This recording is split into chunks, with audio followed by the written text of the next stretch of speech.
عشق جب ہو جائے عورت کی طرف بھی توجہ نہیں رہتی. کہا وہ کیسے؟ میں نے کہا مشہور واقعہ ہے جس پہ بڑا واہویلا کرتے، اہل بدعت بھی بڑا واہویلا کرتے، کہ صابر پاک جب ان کا نکاح ہوا تو ان کے نکاح کے موقع پر جب دلہن کو حجرہ عروسی کے اندر لایا گیا تو آپ نے نظر اٹھا کے دیکھا دلہن جل گئی، اس کا انتقال ہوا. مجھے تو ایسا لگتا ہے اچھا ہوا کہ فلمی دنیا کے لوگوں کی توجہ اس کرامت کی طرف نہیں ہے، ورنہ وہ اس پر بھی جو ہے وہ 2-4 کتا گولیاں کھاتے ہیں. ہاں یہ دیکھو، جب مولوی جو ہے وہ یہ سن کر کے بے چین ہو جاتا ہے. جب بھی میں مولوی کہتا ہوں تو میری مراد علماء اہل سنت نہیں ہوتی، اس لیے کہ ہم علماء کو پھر بہت عزت سے یاد کرتے ہیں کیونکہ ہمارا مسلک عزت ہے. تو ایک واہویلا مچا ہوا ہے، صابر پاک نے بیوی کو جلا دیا، بیوی کو جلا دیا، بیوی کو جلا دیا. فیس بک پہ عورتوں کو ننگا کرنے میں انہیں شرم نہیں آتی اور الزام دھرنے میں یہ بیوی کو جلا دیا. ہم نے کہا کیسے جلا ہے؟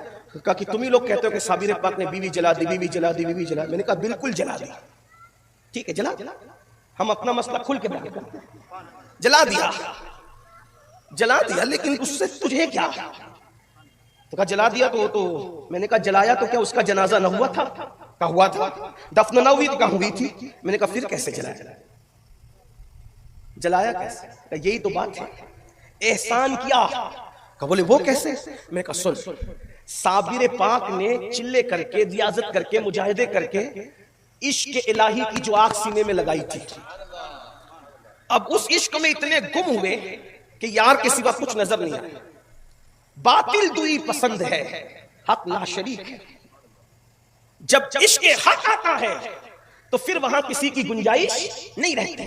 تو صابر پاک کے سینے میں جو عشق کی آگ لگ رہی تھی، ماں نے زبردستی کر کے شادی کرا دیا اور صابر پاک نے سوچا یہ روز آتی جاتی رہے گی. توجہ ممبئی والوں، باندرا والے توجہ، یہ روز آتی جاتی رہے گی، سلام کرتی رہے گی، ڈسٹرب کرتی رہے گی. صابر پاک نے سوچا جو عشق کی آگ میرے سینے میں جل رہی ہے وہ اس کے سینے میں بھی لگا دو. توجہ، جو میرے سینے میں عشق کی آگ جل رہی ہے، اس آگ کے لیے لوگ کیا کیا نہیں کرتے. جا کے پوچھو، جنگلوں بیابان میں پڑے رہتے ہیں، حق کی صدائیں کرتے رہتے کہ وہ آگ لگ جائے، لیکن لگتی نہیں. اعلیٰ حضرت جیسے لوگ کہتے تھے اے دل یہ سلگنا کیا، جلنا ہے تو جل بھی اٹھ، دم گھٹنے لگا ظالم کیا دھونی رمائی ہے. یہ سب کو نہیں ملتا. نمازی بننا آسان ہے، عشق کی آگ ملنا مشکل ہے.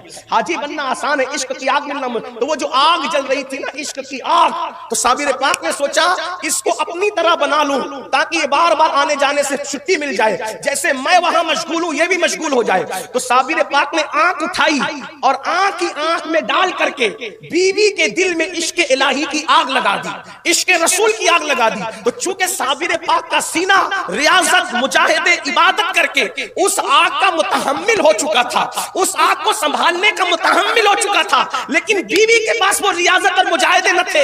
عشق کی آگ مل تو گئی مگر وہ برداشت نہ کر سکی عشق کی آگ کو، اور اسی آگ سے جل کر کے اس نے جان آفری کے حوالے کر دیا. تو یہ دنیا کی آگ سے نہیں جلایا تھا، صابر پاک نے دل میں عشق رسول کی آگ لگایا جو وہ برداشت نہ کر سکی. اور یہ عیب نہیں ہے، یہ تو انسان کی معراج ہے کہ اس کو عشق رسول کی آگ نصیب ہو جائے اور وہ اس کا انتقال ہو گیا عشق میں. اور پھر عشق میں جس کا انتقال ہو جائے تو اللہ کیا شان ہے. نقیرین کرتے ہیں تعظیم میری، فدا ہو کے تجھ پہ یہ عزت ملی ہے. اے عشق تیرے سستے جلنے سے چھٹے سستے، جو آگ بجھا دے گی وہ آگ لگائی ہے.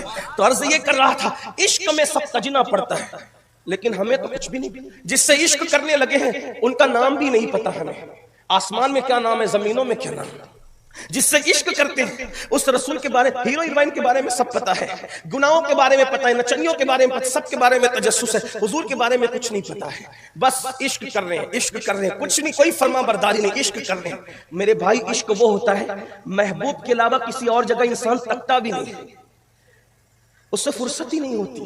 بس بات سمیٹتے ہوئے ایک روایت پڑھ دوں اور اپنی بات کہیں تو مکمل کرنی پڑے گی. حالانکہ یہ عنوان میرے لیے بہت دلچسپ ہے. جب یہ عنوان چھڑتا ہے تو میرا دل چاہتا ہے کہ میں بولتا ہی رہوں، لیکن سننے والوں کا خیال بھی تو کرنا ہوتا ہے. میں لوگوں کو یہی کہتا ہوں عاشق بن جاؤ، سب بن جاؤ گے. عاشق بن جاؤ، دنیا تمہارے پیچھے پیچھے آئے گی. عشق بڑی منزل ہے، بڑا مقام. سب سے عشق کر کے دیکھا، ایک بار ان سے بھی دل لگا کے دیکھو. اکیلے رہو گے تو آپ کو یوں فیل ہوگا، آپ کی فیلنگ یوں ہوگی کہ میں اکیلا نہیں ہوں، کوئی میرے ساتھ. تنہائی میں رہو گے تو ایسا لگے گا کہ کوئی تم سے باتیں کر رہا ہے. رو گے تو ایسا لگے گا کہ اپنے دامن سے کوئی تمہارے آنسو کو پوچھ رہا ہے. بے چین ہو جاؤ گے تو یوں لگے گا کہ کوئی تسلی کا ہاتھ تمہارے سینے پہ رکھ کر کے تمہیں تسلیاں دے رہا ہے. جب عشق ہوگا تو پھر تم مجمع کو پسند نہیں کرو گے, تم تنہائی پسند کرو گے. کیوں؟ اس لیے کہ مجمع میں رہو گے تو تمہیں مزہ نہیں آئے گا, تنہائیوں میں مزہ آئے گا. استاد زمن کہتے ہیں دل میں ہو یاد تیری گوشے تنہائی ہو, دل میں ہو یاد تیری گوشے تنہائی ہو, پھر تو خلوت میں عجب انجمن آرائی ہو, آستانے پہ تیرے سر ہو اجل آئی ہو, اور اے جانے جہاں تو بھی تماشائی ہو.